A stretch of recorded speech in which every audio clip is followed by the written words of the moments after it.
Hello, I'm Clifton Black, and I'm happy to welcome you to an edited version of a lecture I delivered on the 29th of October 2015 in the Daniel J. Theron Assembly Room of the library on the campus of Princeton Theological Seminary in Princeton, New Jersey. My lecture that evening offered theological commentary on some important themes in the motion pictures of Alfred Hitchcock. To make my points, I showed the audience excerpts from 6 of Hitchcock's movies. Now, this could be done legally under the fair use provision that permits use of copyrighted material for restricted educational purpose without acquiring permission from the rights holders. In order to make my lecture available to you here online at the multimedia portal of the Princeton Seminary website, it was necessary to excise the copyrighted materials from my presentation. And so, in the lecture that follows, when we cut away to 8 excerpts from Hitchcock's films, I'll direct you to the precise segment in the movie on which I am commenting. That way, you'll be able to track my lecture with your copy or another legally obtained copy of the filmed excerpt the audience saw that evening in October. In order to recreate for my original audience a cinematic experience, we plunged the Theron room into total darkness, save for a tiny, intense light on the lecturer. Now that accounts for the somewhat grainy image that you will observe on the left side of your screen. Under these ambient conditions, the camera was able to catch the image, but without the clarity you would otherwise expect. On the right side of your screen, you'll see the title card projected on screen that evening during the lecture. And finally, in spite of all the legal and technological challenges it presented, Bill Braun and I had a ball putting this lecture together. And we hope you enjoy it too, and perhaps find something in it worth thinking about. Here is light in darkness, images of evil and redemption in Hitchcock's films. Well, good evening, ladies and gentlemen. My name is Stewart, and I serve as Director of External Relations here at Princeton Seminary. And I am delighted to welcome you this evening to the Princeton Seminary Library for this first event of our library lecture series this year. So pleased to see so many of you here, and I know we're bringing just a few more chairs for everyone. Just a few weeks ago, we officially celebrated the opening of this completion of this beautiful library building. And on that occasion, President Craig Barnes cast a vision for this building as a place of welcome for our neighbors and the community, as a place of culture and learning, as a place to engage ideas, and as a place where scholarship comes to life on matters that are of interest to the public and for the world in which we live. So our public event series this year will feature conversations about politics, the environment, and the American religious landscape.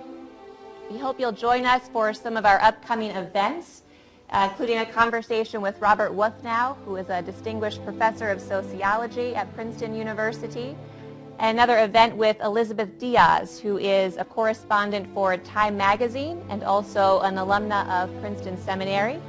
You can read more about these events if you pick up one of these cards on your way out. We are also very pleased to announce the first Princeton Seminary Film Festival, which will occur next October here at Princeton Seminary. And you can also learn more about that on these cards and on the website that's listed there. So it is our hope that this library will be a resource in our community, in our region, and in the world for significant and interesting conversations that relate to faith and politics and public life. And so I can think of no better way to inaugurate that effort than an evening with Dr. Clifton Black. We are all in for a great treat tonight, and we are so pleased to welcome Dr. Black, who is the Otto A. Piper Professor of Biblical Theology here at Princeton Seminary. Dr. Black earned his PhD in religion from Duke University and also holds degrees from Wake Forest University, the University of Bristol, and Emory University. He is an esteemed and prolific New Testament scholar, is the author or editor of over 15 books and more than 200 essays and articles. His deep and broad scholarly interests range from the Gospel of Mark to the theology of Johnny Cash. Dr. Black's most recent book is entitled Reading Scripture with the Saints, and it embodies his facility not only with biblical interpretation, but with drawing deep insight from interpreters that are frequently neglected by biblical scholars. In this book, Black reads the Bible alongside not only the great theologians of Christian history, such as Augustine, Luther, and Aquinas, but also the theologians Shakespeare, George Washington, and Abraham Lincoln. Scholar Stephen Fowle said of this book that it represents, quote, Clifton Black at his best, charitable, understated, graceful, and wise. Dr. Black has the gift of hearing theological voices in unexpected places, and he will be our guide this evening to moral themes in the films of Alfred Hitchcock. I hope you are ready to enjoy this evening. Due to copyright restrictions on these films, we ask that there would be no recording this evening, and true to the movie theater, I will remind you to turn off your cell phones at this point in time. Will you please join me in welcoming Dr. Clifton Black?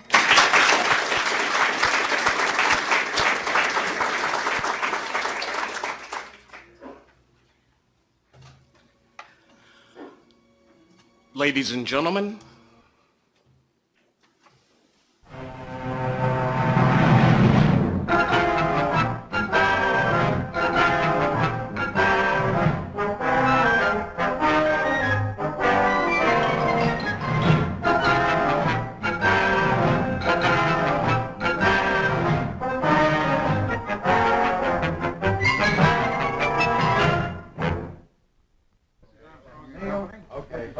wait a minute, look, I think you've got much too much fill light. I mean, look, this is supposed to be a night scene. Yes, it's full of daylight.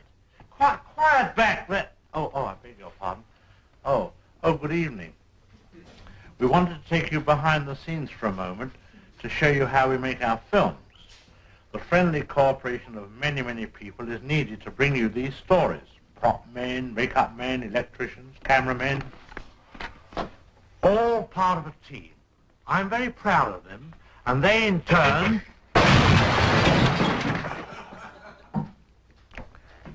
You know, I sometimes consider getting out of this business. Now, about tonight's show, our story is entitled... Oh, but the title's unimportant. Tonight's story concerns, well, small matter. I'm sure you will enjoy our story, but first, well, if you've been watching this program, I'm certain you always know when we have a but first. Here it is.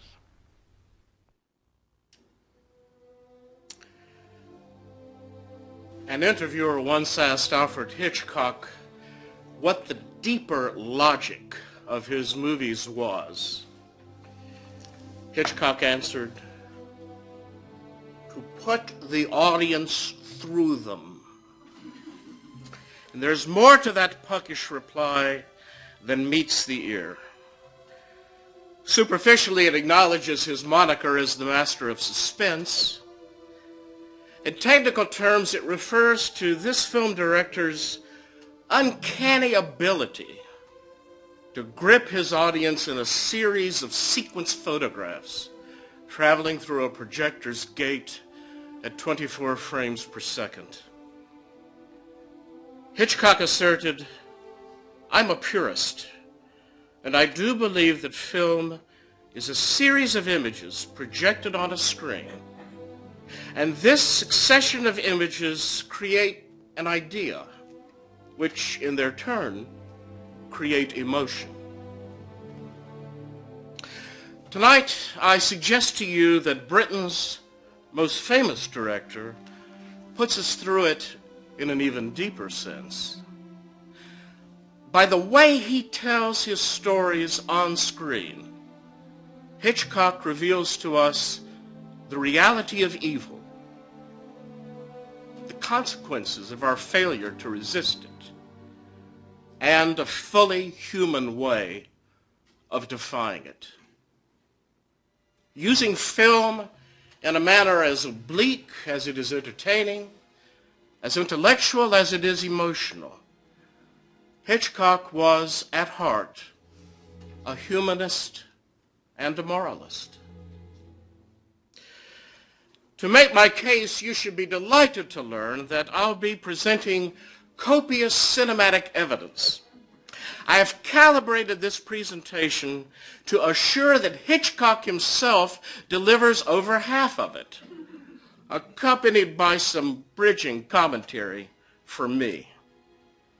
Indeed, this evening, I'm less your lecturer, more a curator of unforgettable images. And this is a selective exhibition. Temporal constraints forbid anything more comprehensive. We begin with a masterpiece, Rear Window. James Stewart portrays a professional photographer, injured and confined to a wheelchair, who weathers summer boredom by spying on the neighbors who live across the courtyard of his Greenwich Village apartment. Based upon murky evidence, Stewart's character and his girlfriend, played by Grace Kelly, have come to believe that one of those neighbors has murdered his nagging wife. The scene you're about to see concentrates on another neighbor, the love-starved Miss Lonely Hearts, who was summoned the nerve to pick up a man at a bar and invite him back to her apartment.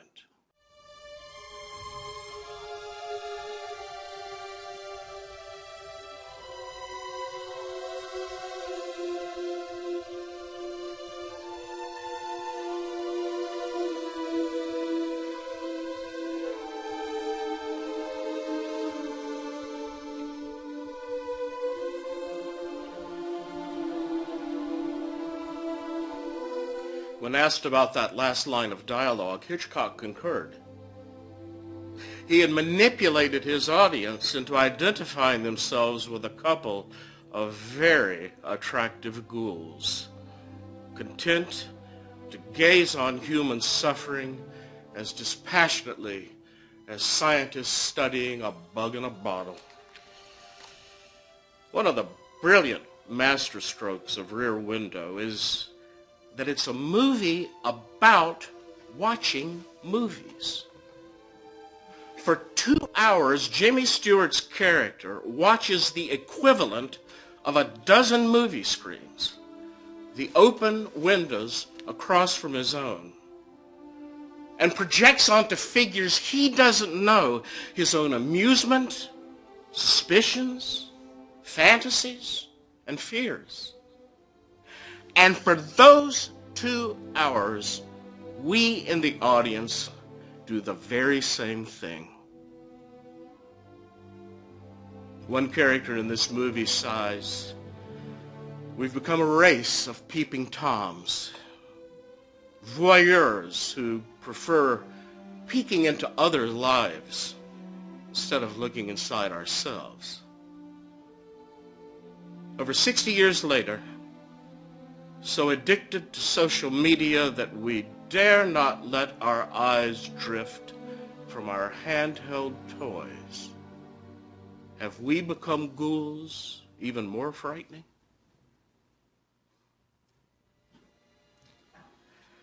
Hitchcock said, "A good film is when the price of the dinner, the theater admission, and the babysitter were worth it." Because he was a consummate entertainer and rarely addressed religious themes head-on, it's easy for us to forget that he painted some of 20th century cinema's most vivid canvases of hell. I'll now show you one from his most popular movie, Psycho. But it's not the scene for which that film is best remembered. Only a few minutes into this picture, its protagonist, seized by an irrational impulse, steals a small fortune, flees, and becomes more lost than either she or we could ever imagine. She comes to rest at a rain-soaked motel off the main highway, whose sympathetic manager offers her hospitality. Written by Joseph Stefano, exquisitely played by Janet Leigh and Anthony Perkins. The following scene is one of the most poignant, most anxious, and strangest conversations about the human condition in the history of motion pictures.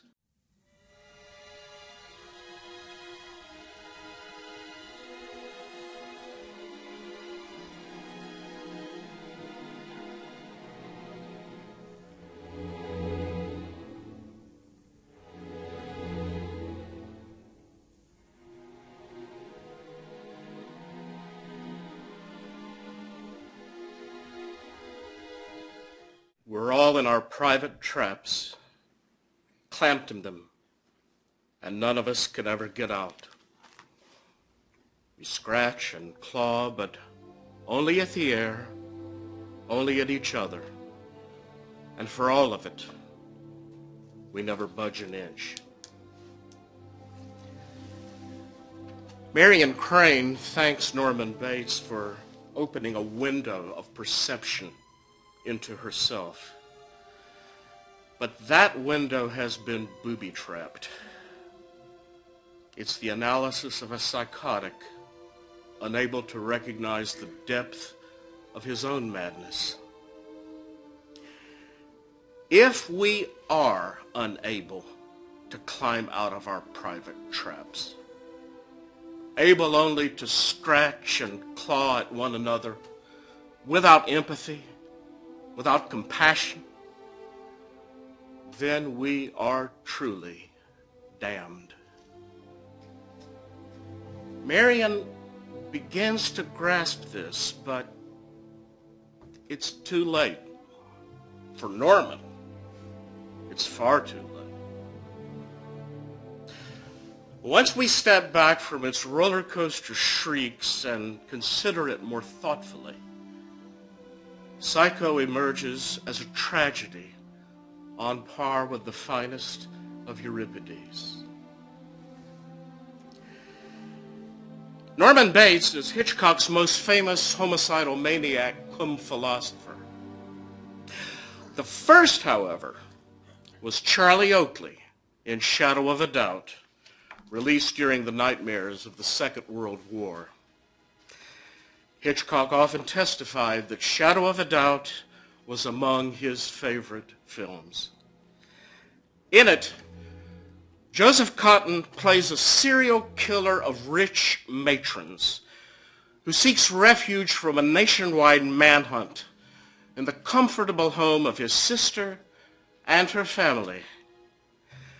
The eldest daughter, portrayed by Teresa Wright, is nicknamed Young Charlie because of her lifelong affinity for her Uncle Charlie. At supper one evening, Uncle Charlie's mask of benevolent gentility slips. Young Charlie and we catch a glimpse of her beloved uncle's soul.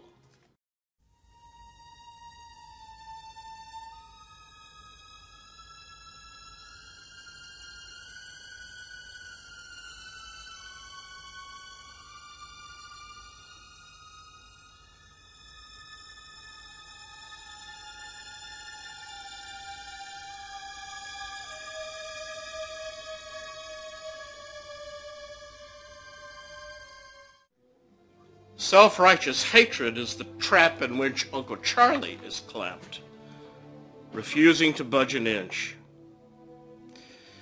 While repulsive to observe in a sociopath, it's worth asking, is this a trap into which we ourselves have never stepped?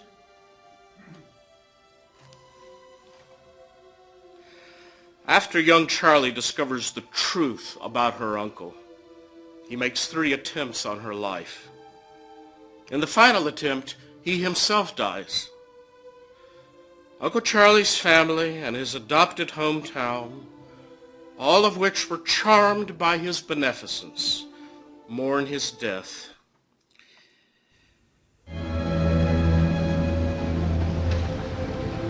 Young Charlie reaches for the hand of an empathetic detective who was once on her uncle's trail.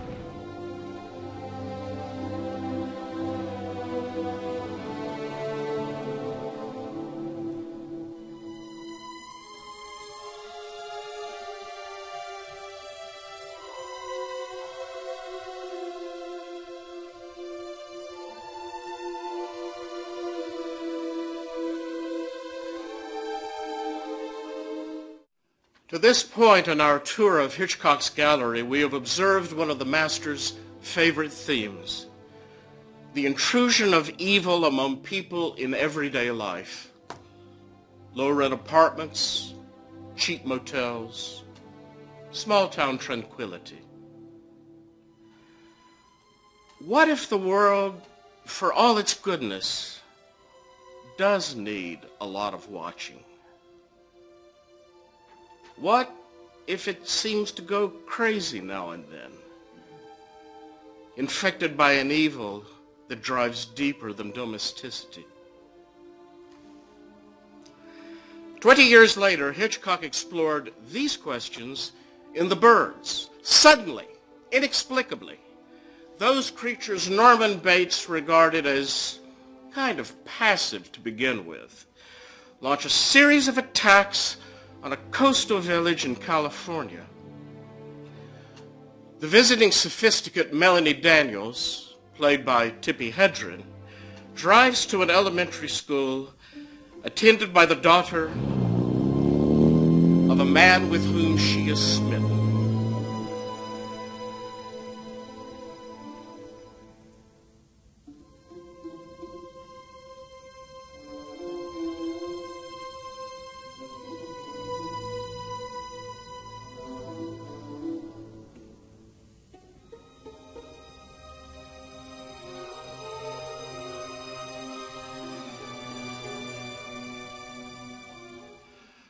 Was Alfred Hitchcock trying to make a statement in The Birds?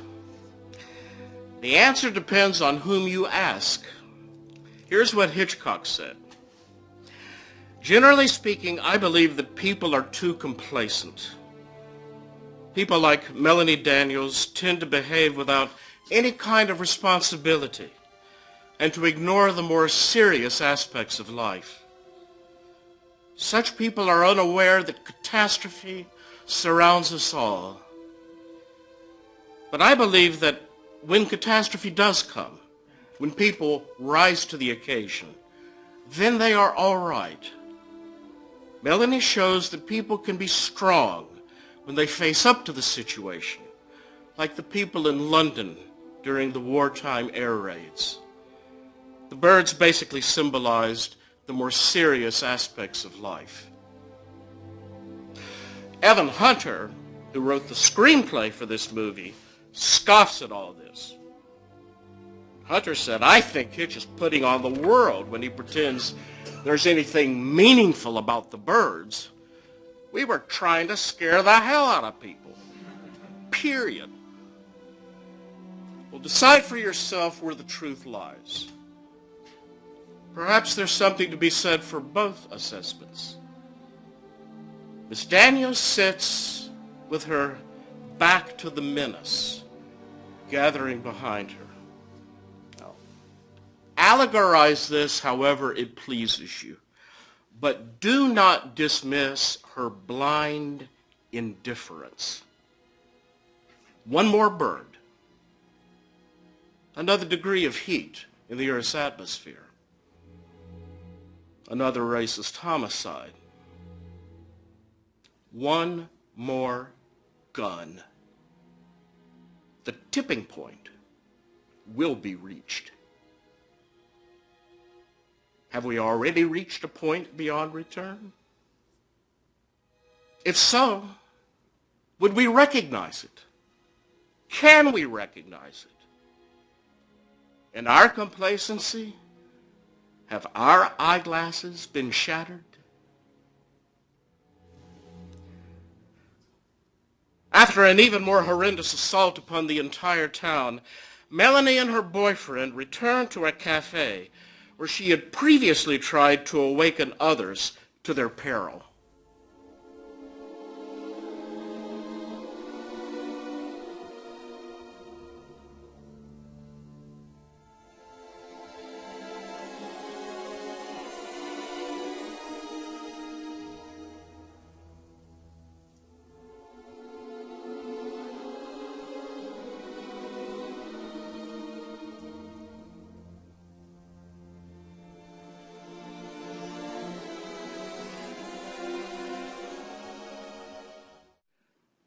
If there is a devil, not one of Hollywood's tricked out boogeymen or the logo on a can of sandwich spread, but a real diabolical power at work among us, we may be sure that Satan will confuse us by misdirection.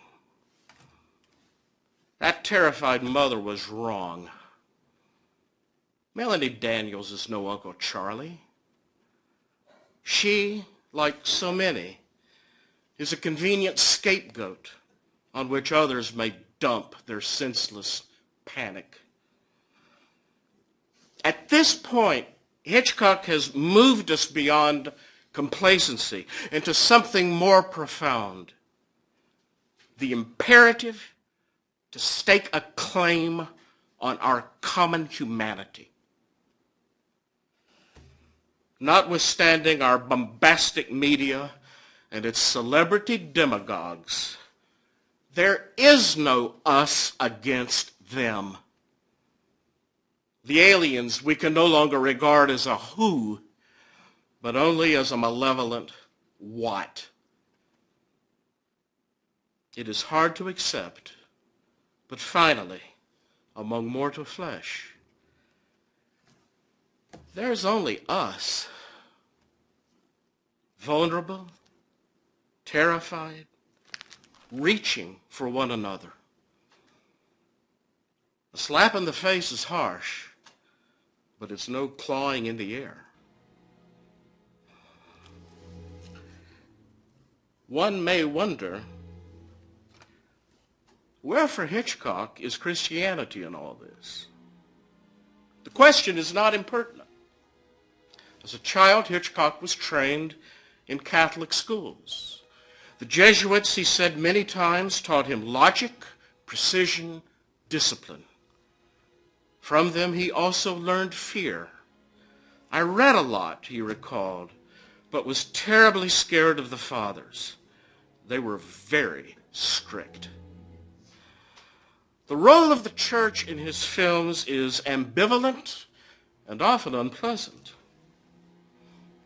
Santa Rosa's priest was among Uncle Charlie's most ardent admirers. In a telling scene from Hitchcock's last film, Family Plot, we watch as the congregation at San Francisco's Grace Cathedral witnesses a kidnapping before its very eyes.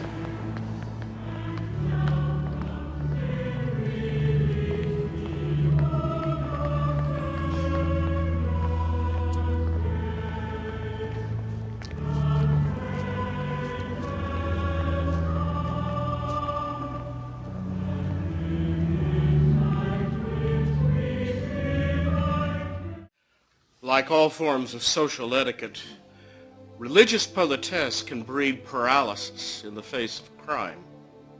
And this brings us to the penultimate image I offer you.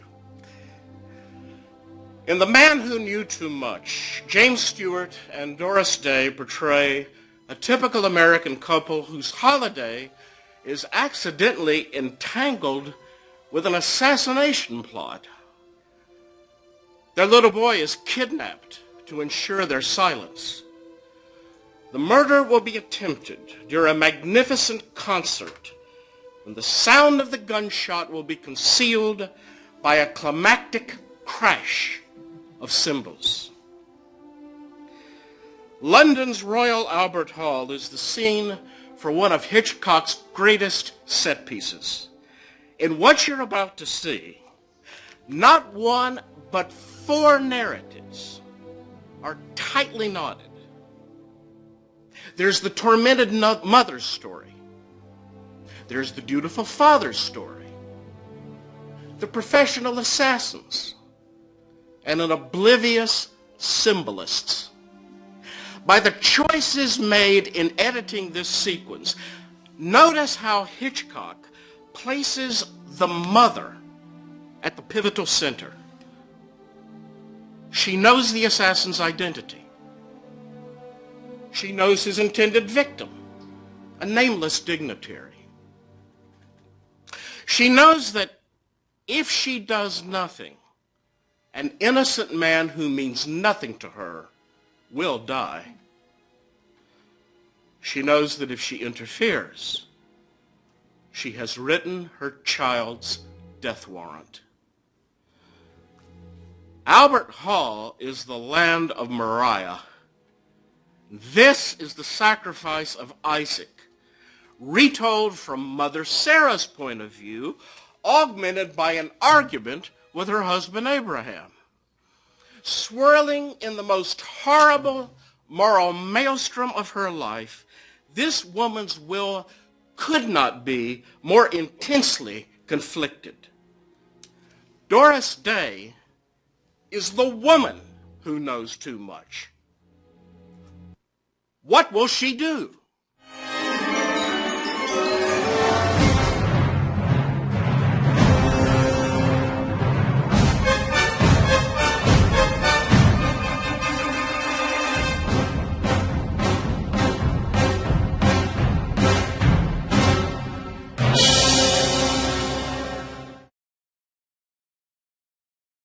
It wasn't. But it was, my dear lady. It was. Production notes from 1956 indicate that Hitchcock contemplated editing the climax of that scene in a different sequence. The cymbals crash together. As they do, the mother leaps forward with a scream. In the final cut, however, he reversed the order. First the scream, then the crash. Hitchcock may have concluded that such cause and effect were more dramatically satisfying. Instead of a mother's automatic reflex to a musical crescendo, she purposefully screams to prevent the murder. This is also the confession of Christian faith. The God who did not spare his own son, but gave him up for us all, will he not also give us all things with him? Just possibly, Hitchcock learned more from the Jesuits than discipline and fear. It wasn't. But it was, my dear lady. It was. In all of this director's films, I know of no commendation of redemption more sublime than this gentle rebuttal by one whose life has been saved. As dark as his films could be, at times extraordinarily so for the period in which they were produced, Hitchcock the entertainer tips his hand. Contrary to some critics' claims, he was neither misogynist nor nihilist. In the face of terrors unplumbed until he dared put them on screen, Alfred Hitchcock was unafraid to acknowledge a hope that flawed, tormented souls could become something more, something finer than frightful, frightened ghouls. They could be graced with the courage to reach across humanity's courtyard and embrace those unknown. I thank you for your kind attention.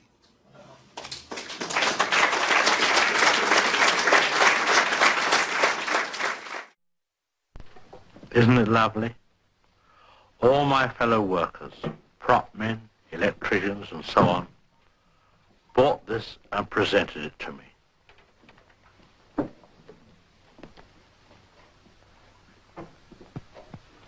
Next week we shall be back with another story.